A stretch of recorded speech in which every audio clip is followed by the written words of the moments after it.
Magnetism in matter की बात करेंगे, मटेरियल में जो मैग्नेटिज्म होती है तो कुछ टर्म पहले पढ़ते हैं, जैसे इंटेंसिटी ऑफ मैग्नेटाइजेशन क्या होती है।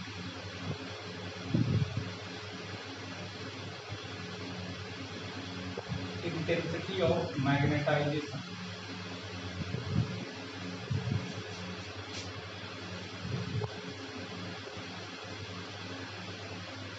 मैग्नेटाइजेशन की इंटेंसिटी, इसको हम आई से रिप्रेजेंट करते हैं,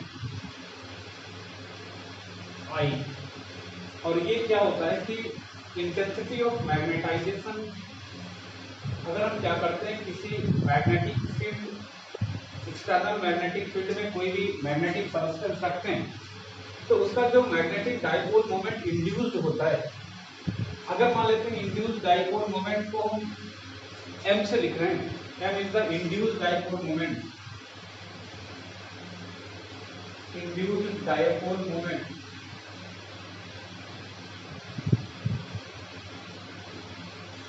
ऑफ एनी मैग्नेटिक मटेरियल, अगर वो कहां पर रखा हुआ है किसी एक्सटर्नल फील्ड में, और अगर उसका वॉल्यूम v है, v इज द वॉल्यूम, तो यूनिट वॉल्यूम में कितने मैग्नेटिक मोमेंट हो गए, इंड्यूस्ड डाइपोल मोमेंट की वैल्यू क्या है, उसी को हम इंटेंसिटी ऑफ मैग्नेटाइजेशन कहते हैं। तो इंटेंसिटी ऑफ मैग्नेटाइजेशन ये induced dipole moment per unit volume, अगर हम देखें तो ये भी एक वेक्टर क्वांटिटी होगी, तो ये पर यूनिट वॉल्यूम कितना मैग्नेटाइज होता है, उसका डाइपोल मोमेंट क्या है, इसकी वैल्यू को हम क्या बोलते हैं, इंटेंसिटी ऑफ मैग्नेटाइजेशन। ये एक वेक्टर क्वांटिटी होती है, ये एक वेक्टर क्वांटिटी है। और अगर इसके यूनिट की हम बात करते हैं तो इसकी यूनिट मैग्नेटिक डाइपोल मोमेंट की यूनिट अपॉन वॉल्यूम की यूनिट होगी, और इसकी यूनिट आप जानते हैं आई ए, आई मतलब करंट होगी, एम्पियर में होगी, ए मतलब मीटर स्क्वायर एरिया, तो इसका जो यूनिट हो जाएगा वो हो जाएगा एम्पियर मीटर स्क्वायर, अपॉन में वॉल्यूम क्या होगा, ये मीटर क्यूब होगा, तो ampere metre square upon metre cube. तो इस मीटर स्क्वायर से पूरे से ये क्यूब कटेगा, 1 मीटर यहाँ पर बचेगा, तो ये एम्पियर पर मीटर होता है।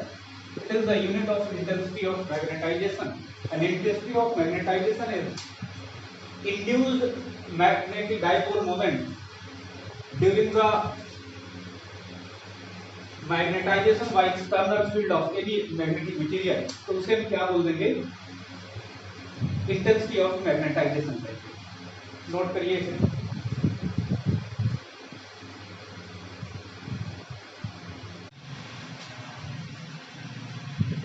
इसके बाद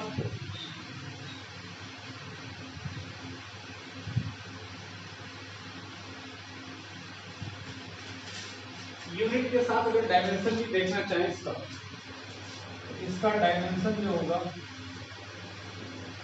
हमने बताया कि यूनिट होगी एम्पियर पर मीटर, तो डायमेंशन इसका हो जाएगा करंट का आई, ये होता है क्यू बाई टी, और ये चार्ज, ये फिजिकल क्वांटिटी, ये करंट का ए हो गया इनटू टी। तो यहाँ से ये हम अगर इसकी बात करते हैं तो करंट का ए हो जाएगा, अपॉन में ये एल हो जाएगा, तो ए एल माइनस वन ऐसे हो जाएगा, ए एल माइनस वन। इसके बाद हम क्या करते हैं, डायमेंशन के बाद एक नया टर्म देखते हैं, सॉरी इसका इंटेंसिटी ऑफ मैग्नेटाइजेशन के बाद हम ये देखेंगे कि फील्ड ऑफ मैग्नेटाइजिंग या मैग्नेटाइजिंग फील्ड या इंटेंसिटी, मैग्नेटिक इंटेंसिटी, ये एक टर्म होता है, इसे मैग्नेटाइजिंग फील्ड भी कहते हैं, मैग्नेटाइजिंग फील्ड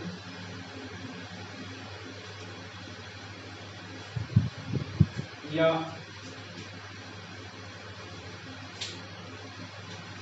मैग्नेटिक इंटेंसिटी कहते हैं।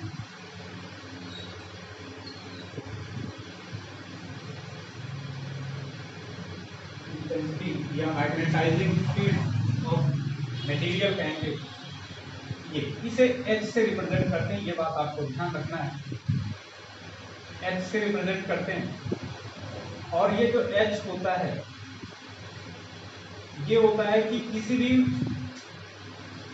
एक्सटर्नल फील्ड की वजह से हम किसी चीज को मैग्नेटाइज करेंगे तो वो जो फील्ड है स्पेस में जो मैग्नेटिक फील्ड होती है जिससे हम किसी सब्सटेंस को मैग्नेटाइज कर रहे हैं या उसमें इंड्यूस कर रहे हैं मैग्नेटिक स्ट्रेंथ या डाइपोल मोमेंट, तो उस फील्ड की वैल्यू जो स्पेस में होती है वो यूनिट परमेबिलिटी ऑफ स्पेस में कितनी है उसी को हम क्या बोल देते हैं, मैग्नेटिक इंटेंसिटी कह देते हैं या मैग्नेटाइजिंग फील्ड स्ट्रेंथ बोल देते हैं।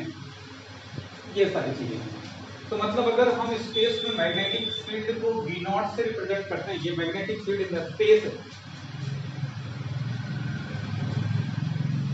मैग्नेटिक फील्ड इन स्पेस, तो इसका जो रिलेटिव होगा किसके साथ, स्पेस में परमेबिलिटी के साथ, मैग्नेटिक परमेबिलिटी के साथ, उसी को हम H कहेंगे, मतलब V naught upon mu naught. तो H क्या है, ये भी एक वेक्टर क्वांटिटी होगा और ये होगा V naught upon mu naught, या ऐसा बोल सकते हैं it is the magnetic ratio of magnetic field in space with respect to the with respect to the magnetic permeability in the space. Mu naught is the magnetic permeability in space. Magnetic permeability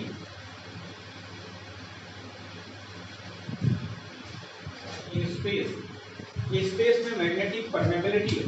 जैसे अगर हम बात करते हैं कि किसी भी ये फील्ड स्ट्रेंथ आती कहाँ होगी, अगर स्पेस में कोई सोलेनॉइड रखा हुआ है इस तरीके से लॉन्ग सोलेनॉइड है, तो इसके अंदर अगर एयर भरी हुई है तो इसके कोर में जो मैग्नेटिक फील्ड B की वैल्यू होती है वो होती है म्यू नॉट NI, ये वैल्यू होगी। और अगर यहाँ इसकी वजह से हम क्या निकालें कि what is the magnetic intensity या मैग्नेटाइजिंग फील्ड स्ट्रेंथ, तो ये हो जाएगा आपका H is equal to for solenoid, ये हो जाएगा म्यू नॉट NI अपान में क्या हो जाएगा म्यू नॉट। तो आप देखेंगे यहाँ से कि ये म्यू नॉट से म्यू नॉट कैंसिल हो जाएगा, तो H क्या होगा, म्यू नॉट कैंसिल होगा तो ये हो जाएगा N इंटू आई। देख रहे हैं कि H मटेरियल के नेचर पे नहीं डिपेंड कर रहा है, मटेरियल के सिर्फ और केवल सिर्फ वो करंट पे डिपेंड कर रहा है, नंबर ऑफ टर्न्स पे डिपेंड कर रहा है। तो H क्या है ये आपको ध्यान रखना है, नोट करिए इसे।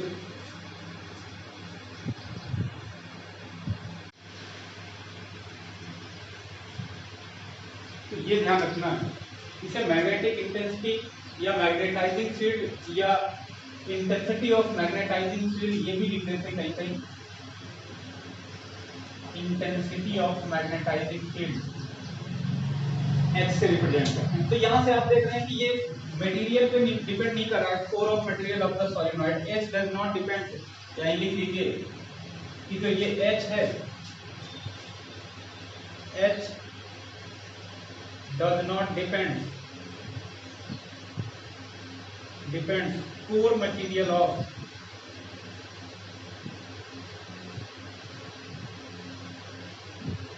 सोलेनॉइड, ये इसके कोर मटेरियल पे डिपेंड नहीं कर रहा है, ठीक है। तो ये इंटेंसिटी ऑफ मैग्नेटाइजेशन है और ये भी एक वेक्टर क्वांटिटी होगी, ये बात आपको ध्यान में रखना है, ठीक है।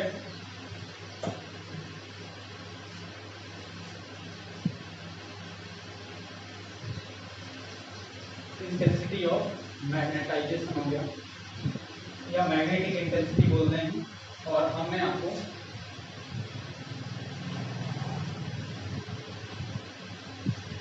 एक और टर्म आप मैग्नेटिक परमेबिलिटी मीडियम जानते हैं, म्यू एम, इसे बोलते हैं magnetic permeability in medium.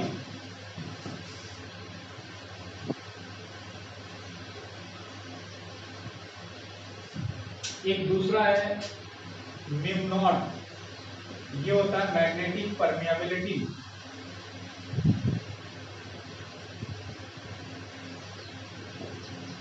permeability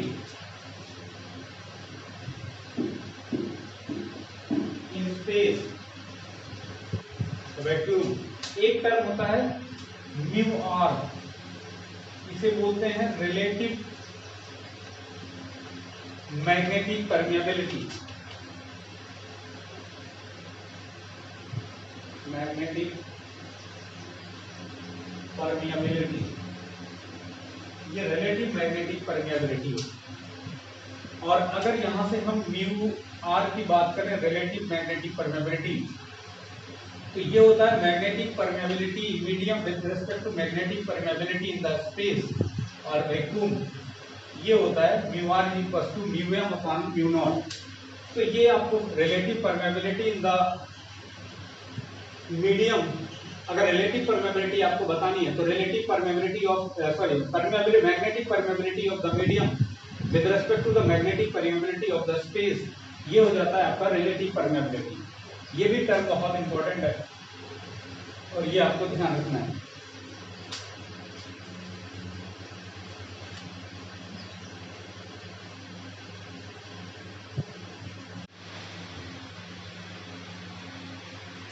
ये और यहाँ से आपको एक चीज मैंने बताया कि जो अभी बी नॉट बताया था या मैग्नेटिक फील्ड बी बताई थी, ये क्या हो जाएगी स्पेस वाली, ये हो जाएगी म्यू नॉट इंटू एच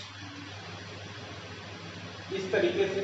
या यहाँ से अगर हम म्यू नॉट की वैल्यू को बताना चाहें तो ये बी नॉट बाई एच ये भी होता है ये। और अगर मीडियम के लिए बोलेंगे तो ये क्या हो जाएगा म्यू नॉट एम हो जाएगा, तो ये बी एम मैग्नेटिक फील्ड और एच हो जाएगा इस तरीके से। तो ये रिलेटिव मैग्नेटिक परमिएबिलिटी है। एक टर्म होता है susceptibility,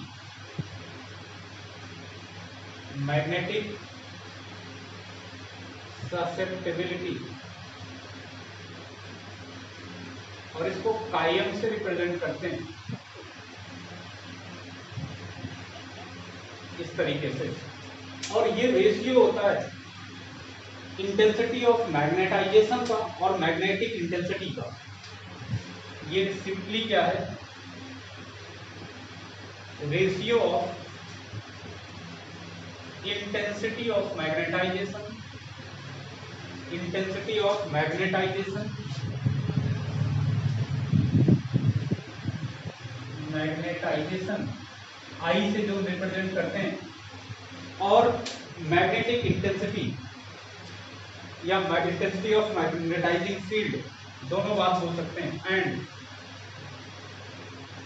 intensity of magnetising field या मैग्नेटिक इंटेंसिटी एच, मैग्नेटिक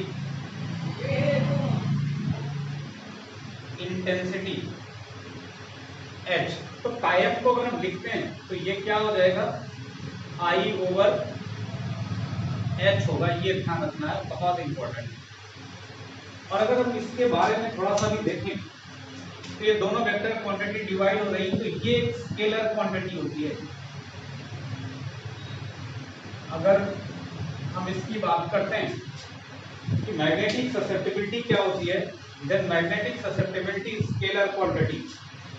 और अगर इसको समझें कि इसका फिजिकल सिग्निफिकेंस क्या है, ये फिजिकली है क्या, तो magnetic susceptibility is degree of ease to magnetise any magnetic material. कितना आसानी से कोई मैग्नेटिक मटेरियल क्या होता है मैग्नेटाइज होता है। मतलब ये क्या है, अगर आप देखें तो ये इंटेंसिटी ऑफ मैग्नेटाइजेशन पर ये क्या है induced magnetic dipole moment per unit volume with respect to the applied magnetising field. तो इन दोनों के रेशियो का मतलब क्या है कि कितनी डिग्री में क्या होता है कोई चीज कितने आसानी से मैग्नेटाइज होता है, वो ये बताएगा। Higher the value of the काइम और easier will be its magnetizing capability of any material. तो ये क्या हो जाएगा, जितना आसानी से अगर इस काइम की वैल्यू जितना ज्यादा होगी वो मटेरियल उतना आसानी से क्या होगा मैग्नेटाइज होगा। तो ये एक टाइप का क्या है डिग्री ऑफ मैग्नेटाइजेशन है, जो बताता है कितना आसानी से कोई भी मैग्नेटिक मटेरियल क्या होगा मैग्नेटाइज होगा। तो काइम हो गया आई बाई एच। इसके बाद हम थोड़ा और आगे बढ़ते हैं।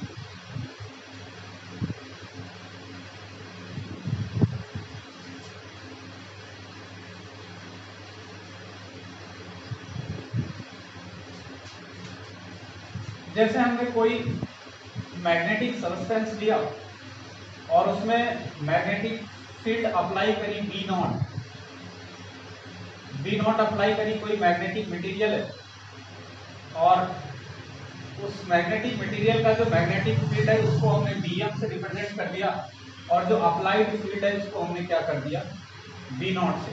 तो ये क्या है, मैग्नेटिक फील्ड अप्लाइड है और ये magnetic field of the magnetised material है। तो अगर हम इसकी बात करें तो B is the magnetic field of magnetised material.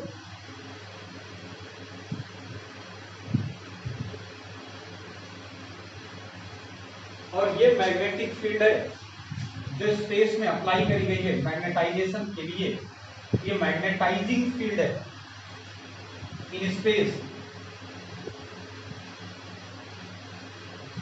Magnetising field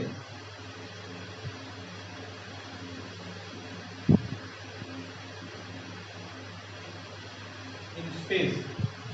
तो यहां से एक चीज हम ये देखते हैं कि किसी भी मैग्नेटिक मटेरियल के अंदर जो मैग्नेटिक फील्ड मैग्नेटाइज्ड होती है अगर वो, तो वो उसके डिपेंड करती है, Bm जो होता है ये डिपेंड करती है उसके इंटेंसिटी ऑफ मैग्नेटाइजेशन।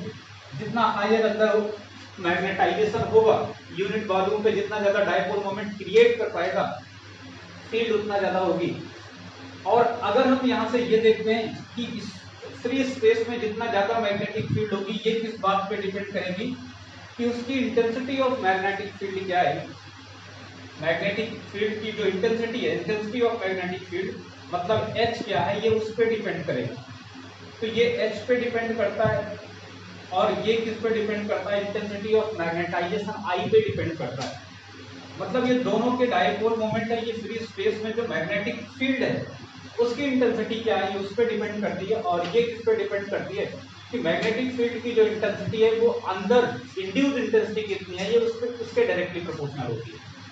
तो यहां से अगर हम इसको करते हैं तो Bm जो आएगा, प्रोपोर्शनलिटी हटाएंगे तो ये हो जाएगा म्यू इंटू एम, क्योंकि ये मीडियम का है, इंटू आई हो जाएगा।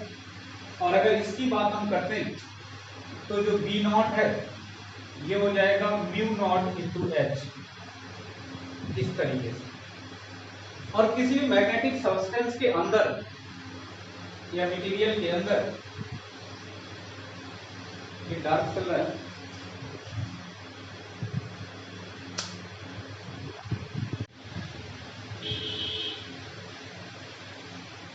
तो ये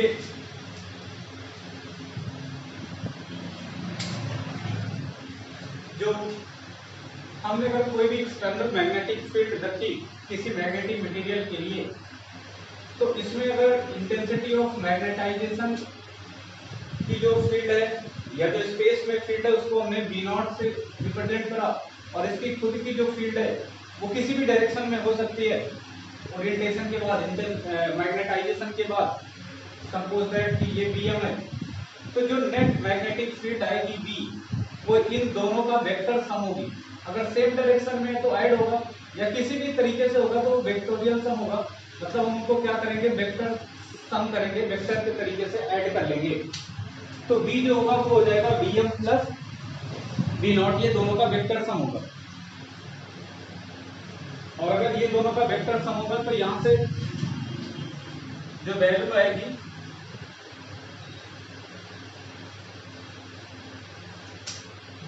ये हो जाएगी B इक्वल टू Bm, और Bm को भी हमने लिखा कि ये हो जाएगा आपका म्यू m इंटू आई, और प्लस में अगर हम इसको लिखेंगे तो ये हो जाएगा म्यू नॉट इंटू में h, इस तरीके से ये हो जाएगा। तो इसको भी ध्यान रखना है।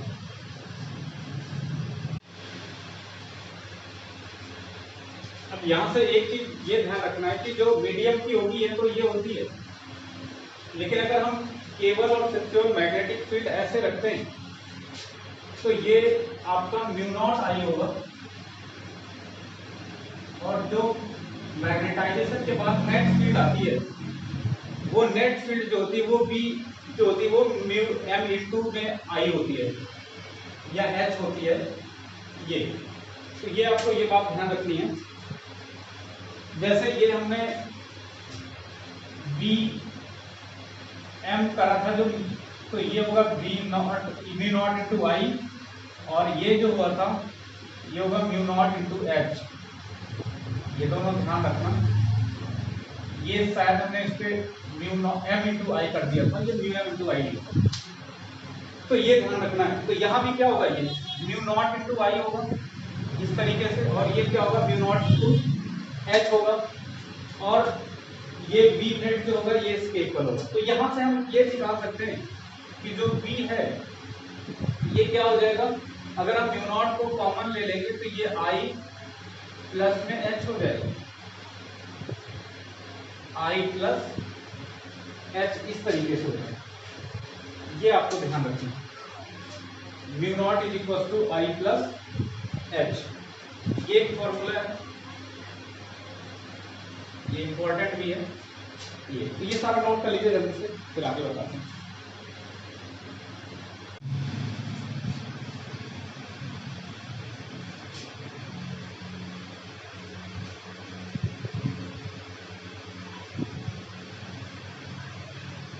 तो यहां से ये हो जाएगा आपका B equal to mu naught H plus I या I प्लस एच, एक ही बात है, ये हो जाएगा। और आपको भी मैंने बताया था कि जो कायम होता है ये मैग्नेटिक ससेप्टिबिलिटी, ये होता है आपका I अपान H ये। तो अगर हम क्या करते हैं यहाँ पर B equal to mu naught H plus I की वैल्यू रख देते हैं, यहाँ से आई आप देखेंगे क्या हो जाएगा, आई को आप लिखना चाहें तो ये हो जाएगा कायम इंटू एच हो जाएगा। तो यहाँ से बी जो होगा ये हो जाएगा म्यू नॉट एच प्लस कायम इंटू एच, ये हो जाएगा। और एच यहाँ से अगर हम कॉमन लेते हैं तो बी इक्वल टू हो जाएगा म्यू नॉट एच 1 प्लस कायम ऐसे, या इसी को हम b बाई एच लिखें तो b बाई एच जो होगा ये नेट फील्ड है, अपान में ये हो जाएगा, तो ये हो जाएगा म्यू नॉट 1 प्लस कायम ये।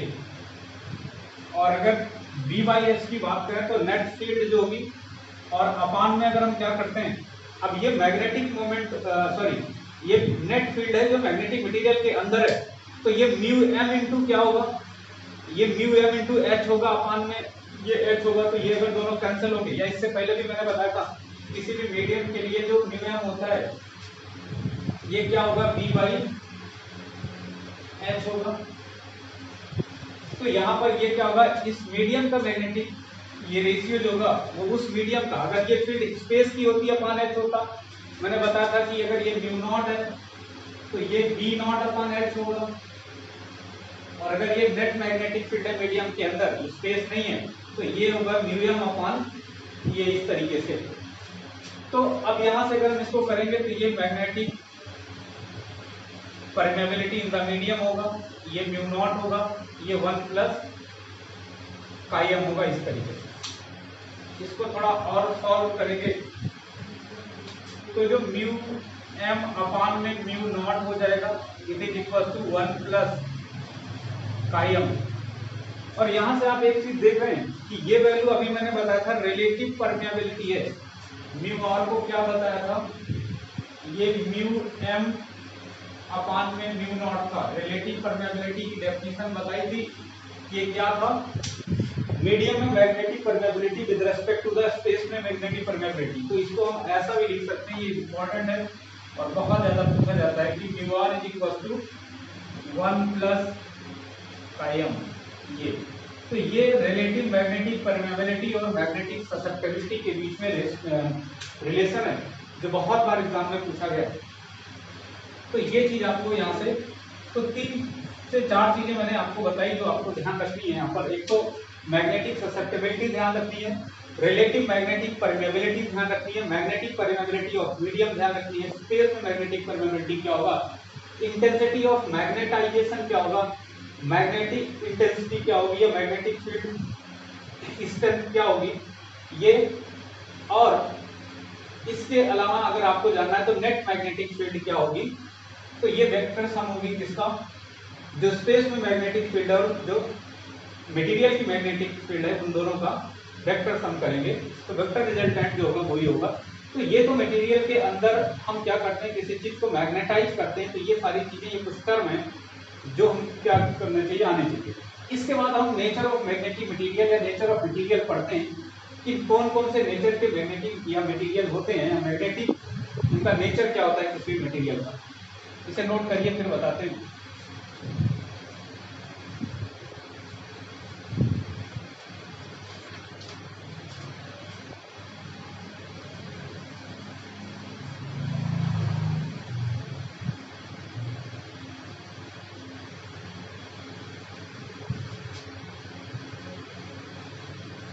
तो जो नेचर ऑफ सब्सटेंस होते हैं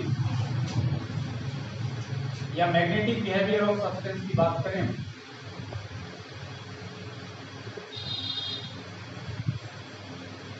मैग्नेटिक नेचर ऑफ सब्सटेंस या मटेरियल क्या होगा, तो क्यूरी एंड फैराडे ने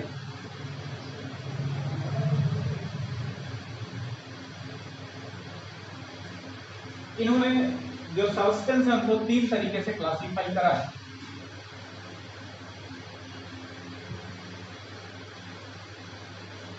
एक तो डायमैग्नेटिक सब्सटेंस बताया,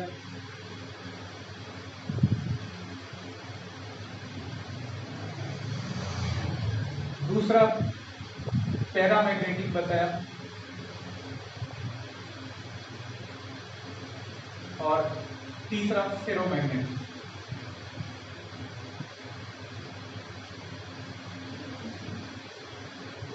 इस तरीके से अब एक एक का डिटेल हम लोग पढ़ते चलते हैं और इनको समझते भी चलते हैं। सबसे पहले हम बात करते हैं कि डायमैग्नेटिक क्या होता है।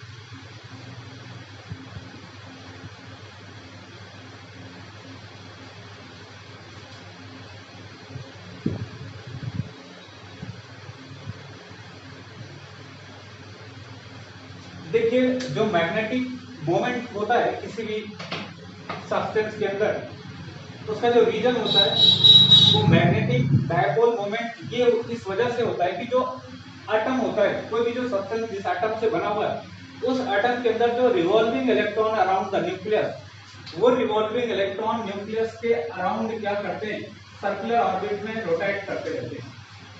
और जब सर्कुलर ऑर्बिट में रोटेट करते हैं तो ये जिस भी ऑर्बिटल्स के अंदर इलेक्ट्रॉन होते हैं, जब सर्कुलर ऑर्बिट में रोटेट करते हैं तो ये ऑर्बिटल करंट डेवलप करते हैं, और ऑर्बिटल करंट डेवलप होने की वजह से ये क्या डेवलप करेंगे, magnetic dipole moment M develop करेंगे। तो इनका जो ऑर्बिटल मैग्नेटिक मोमेंट होगा या angular magnetic moment, orbital magnetic moment, इनकी वजह से इनमें मैग्नेटिक प्रॉपर्टी आती है। और डायमैग्नेटिक प्रॉपर्टी का जो मेन रीजन होता है वो ये होता है कि इनमें जो पेयर्ड इलेक्ट्रॉन होते हैं, तो ये क्या होता है, जब रोटेशन की हम बात करते हैं तो इनमें बहुत सारे इलेक्ट्रॉन रोटेट करेंगे, जिनकी वजह से क्या होता है, इनका जो नेट मैग्नेटिक डायपोल मोमेंट आता है वो दोनों डायरेक्शन में होता है, ऐसा नहीं कि पर्टिकुलर डायरेक्शन में ही होगा। और दोनों डायरेक्शन में होने की वजह से इनका जो नेट डायपोल मोमेंट होता है वो कैंसिल होता है, मतलब अपोजिट होगा, अपोजिट डायरेक्शन में इक्वल अपोजिट इक्वल अपोजिट। तो बहुत सारे एटम है उनका आपस में इक्वल और अपोजिट मैग्नेटिक डायपोल मोमेंट, और वो कैंसिल होके नेट मैग्नेटिक डायपोल मोमेंट क्या होता है, 0 होता है। और ये लगभग हर मटेरियल में होती है, चाहे वो किसी भी नेचर का ना हो, चाहे वो पैरामैग्नेटिक हो चाहे फेरोमैग्नेटिक हो, थोड़े बहुत रीजन में या थोड़े बहुत अमाउंट में डायमैग्नेटिज्म तो सब में होगी। अब ये जो डायमैग्नेटिक सब्सटेंस है इनके अंदर नेट डाइपोल मोमेंट क्या होगा, 0 होगा।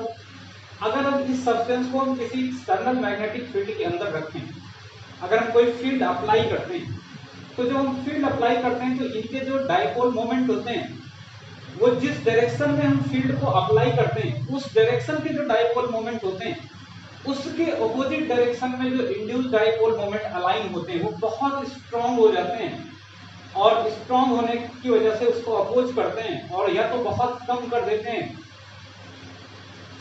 अंदर की फील्ड को। मतलब ये लेंज लॉ के अकॉर्डिंग, जैसे लेंज लॉ में क्या है कि अगर फ्लक्स मैग्नेटिक फ्लक्स चेंज होता है तो उस चेंज इन फ्लक्स को अपोज करता है, जिसकी वजह से कुछ इंड्यूस पैरामीटर डेवलप होते हैं, जैसे इंड्यूस करंट। तो वो इंड्यूस करंट क्या करती है, वो इंड्यूस करंट की डायरेक्शन उधर होती है, वो अपने ही ऑरिजिन के चेंज को अपोज कर, अपने ही ऑरिजिन को अपोज करती है। मतलब वो उस डायरेक्शन में फ्लो करेगी जिधर उसका जो चेंज होगा वो नलीफाई हो। चेंज इन द सेंस ऐसा नहीं कि वो सिर्फ और केवल सिर्फ अपोज करती है, वो चेंज का अपोज करती है। अगर बढ़ रहा होगा तो बढ़ने का अपोज करेगी, मतलब अपोजिट डायरेक्शन में लग जाएगी, और अगर घट रहा होगा तो घटने का अपोज करेगी, मतलब सेम डायरेक्शन में फ्लो करने लगेगी। बिल्कुल सिमिलरली यहाँ पर हम क्या करते हैं, लेंज लॉ के अकॉर्डिंग जैसे ही क्या होता है कि एक तरफ फील्ड हमने अलाइन करी तो उधर के जो एटम है, उधर का जो डाइपोल मोमेंट है m, वो जैसे बढ़ा अपोजिट डायरेक्शन वालों की इंटेंसिटी इंड्यूस्ड हो जाती है और तेजी से बढ़ जाती है उनका m, और जिससे ये इसके अपोज करते हैं और इसको कम करते हैं। मतलब मटेरियल के अंदर इसकी इंटेंसिटी या जो मैग्नेटिक लाइंस ऑफ फोर्सेस हैं वो पहले से भी कम हो जाती है, मतलब दोनों अपोजिट डायरेक्शन में लगने लगते हैं। और ऐसे सब्सटेंस की वजह से इनमें क्या होगी, जो इनकी डायरेक्शन होगी वो स्ट्रॉन्ग फील्ड टुवर्ड्स किधर होगी, वीक फील्ड, मतलब स्ट्रॉन्ग से वीक की तरफ इनका इंडक्शन होता है, इंड्यूस जो मैग्नेटिक डाइपोल मोमेंट होते हैं। जबकि औरों में क्या होता है कि इंटेंसिटी बढ़ती है, चाहे वो पैरामैग्नेटिक हो चाहे वो फेरोमैग्नेटिक सब्सटेंस हो, वहां पर जब हम एक्सटर्नल फील्ड रखते हैं तो उसमें ये इंटेंसिटी और बढ़ती है, तो उनकी डायरेक्शन वीक से स्ट्रॉन्ग की तरफ होती है, weak field towards strong field. यहाँ उल्टा होता है, स्ट्रॉन्ग टुवर्ड्स वीक होता है। तो ये होते हैं कौन से सब्सटेंस, डायनामैग्नेटिक सब्सटेंस। इनको एक बार अपनी टेक्स्ट बुक से पढ़ेंगे और आई थिंक समझ में चीजें आ रही होंगी। तो डायनामैग्नेटिक सब्सटेंस का मैं, जैसे ये कोई मैग्नेटिक मटेरियल है और ये डायनामैग्नेटिक मैग्नेटिक मटेरियल है, हमने इसमें कोई फील्ड, एक्सटर्नल फील्ड अप्लाई करी, तो जब हमने इसमें बी अप्लाई करी तो पहले तो बी जैसे इस तरीके से था,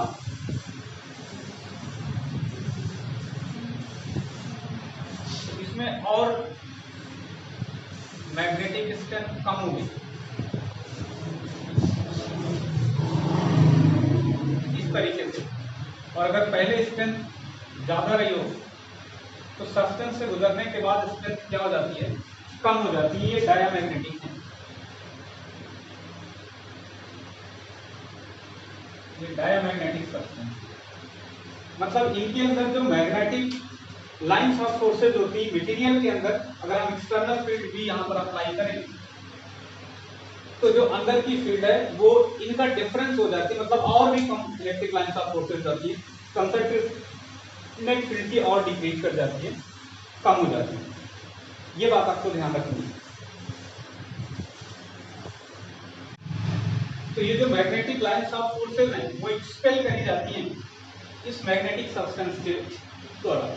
यहाँ पर लिख देते हैं कि magnetic lines of forces, magnetic lines of forces are expelled by magnetic substance या डायमैग्नेटिक सब्सटेंस।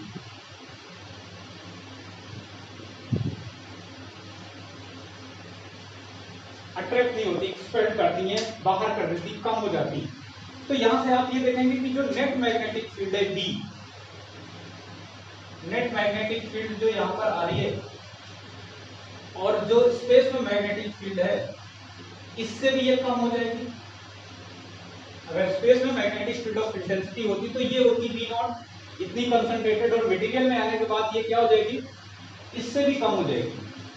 मतलब बी नॉट जो होगा वो लेस देन क्या होगा, ये होगा। तो ये बात आपको ध्यान रखनी है कि मैग्नेटिक फील्ड जो होगी बाहर वो अंदर क्या होगी, कम होगी, बाहर ज्यादा होगी। मतलब अंदर जो मैग्नेटिक मटेरियल के अंदर मैग्नेटिक फील्ड है वो इनका डिफरेंस होगी, मतलब बाहर से भी कम होगी। ये क्लियर होना चाहिए आपको। तो यहां से ये भी आप समझ पा रहे हैं कि इनका जो रेशियो होगा B/V0 का ये लेस देन 1 होगा।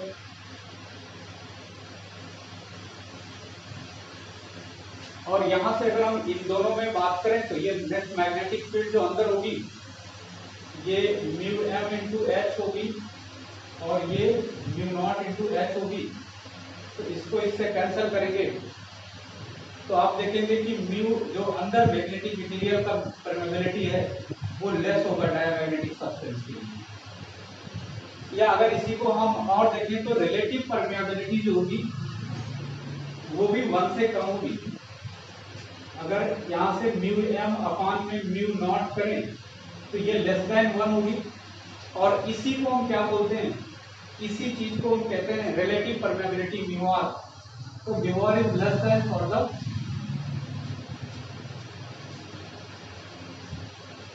It is less than for diamagnetic substance. ये पूरी चीज नोट कर लीजिए।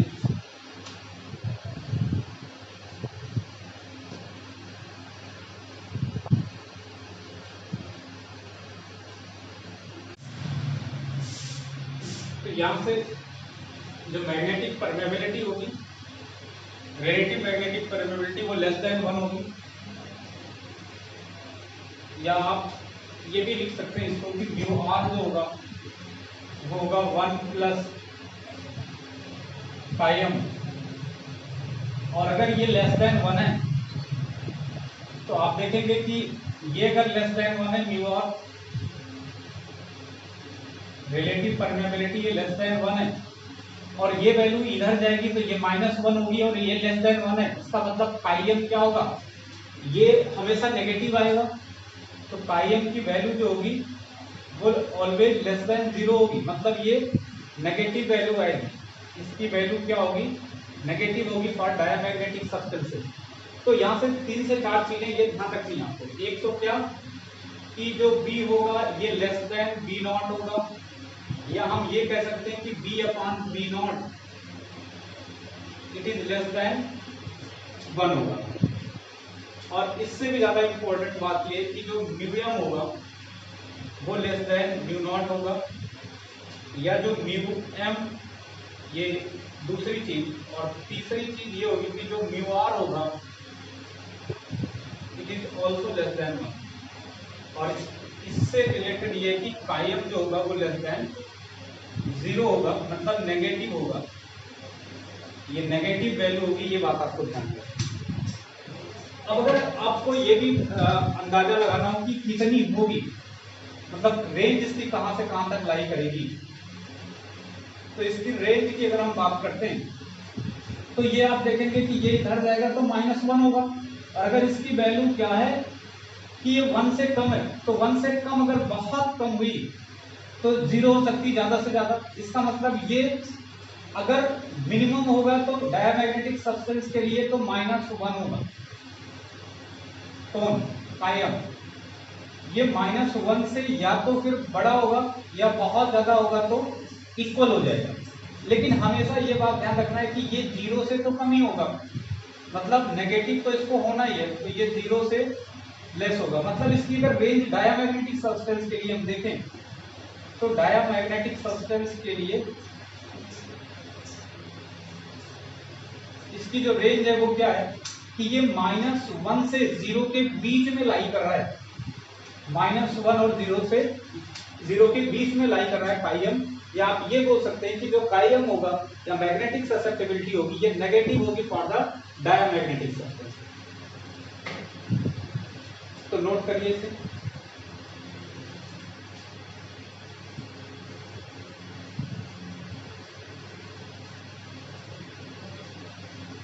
और यहीं पर एक चीज और लगे हाथ ध्यान रखिएगा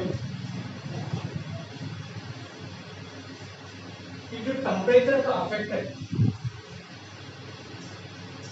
अगर हम कायम और एब्सोल्यूट टेम्परेचर में ग्राफ खींचे मैग्नेटिक ससेप्टिबिलिटी में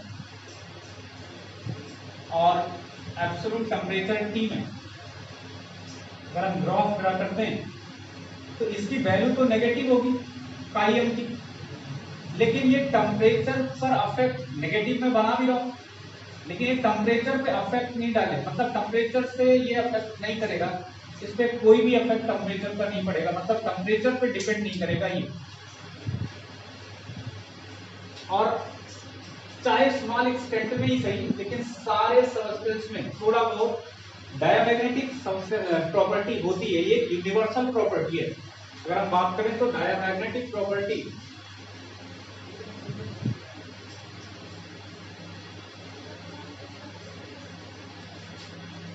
इज यूनिवर्सल, ये यूनिवर्सल प्रॉपर्टी है, ये लगभग सारे मटेरियल में, सारे सब्सटेंस में होगी। हाँ, कुछ में बहुत लिटिल होगी, बहुत कम होती है, तो वो शिफ्ट कर जाएगा पैरा या डायमैग्नेटिक, जो कुछ सॉरी फेरोमैग्नेटिक में। लेकिन ये चीज क्या होती है, होती सब में, चाहे बहुत थोड़े एक्सटेंट में ही सही। तो XM और XT सॉरी IM और T का जब ग्राफ आप बनाएंगे तो ये टेम्परेचर इंडिपेंडेंट होगा, मतलब ये टेम्परेचर पे डिपेंड नहीं कर रहा है एब्सोल्यूट टेम्परेचर पे। लेकिन एक चीज आप ध्यान रखेंगे कि ये नेगेटिव होगी वैल्यू इसकी, तो आपको सारी चीजें यहाँ डायमैग्नेटिक सब्सटेंस के लिए वहां पर अगर ऑप्शन देता है डायमैग्नेटिक सब्सटेंस, तो डायमैग्नेटिक के लिए कुछ बातें हैं जो आपको ध्यान रखनी है। उनमें से एक ये कि इसका म्यू जो होगा वो लेस देन म्यू नॉट होगा, या हम रिलेटिव परमिएबिलिटी की बात करेंगे लेस देन 1 होगी, या हम कायम की बात करेंगे तो ये लेस देन 0 होगा, या अगर इसकी रेंज लिखना चाहें तो ये -1 से क्या होगा, बड़ा होगा या इक्वल होगा, और 0 से छोटा होगा, ये इसकी रेंज होगी। ये ओवरऑल आपको डायमैग्नेटिक सब्सटेंस के बारे में। तो डायमैग्नेटिक सब्सटेंस के बाद हम लोग पैरामैग्नेटिक और फिर फेरोमैग्नेटिक पढ़ेंगे, और थोड़ा सा मैग्नेटिक हिस्टेरेसिस, तो ये टॉपिक खत्म हो जाएगा। तो लगभग डायमैग्नेटिक में सारी चीजें हमने बता दी है, तो नोट कर लीजिए।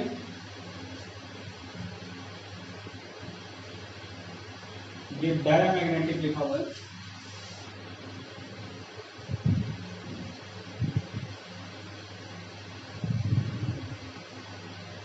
ये तो ये ध्यान रखना कि टेम्परेचर इंडिपेंडेंट होगा ये। इसके बाद फिर नेक्स्ट टर्म से हम लोग पैरामैग्नेटिज्म पढ़ेंगे, फेरोमैग्नेटिक सब्सटेंस के बारे में, और ये टॉपिक नेक्स्ट टर्म पे कंप्लीट हो जाएगा, फिर इलेक्ट्रोमैग्नेटिक इंडक्शन स्टार्ट करेंगे।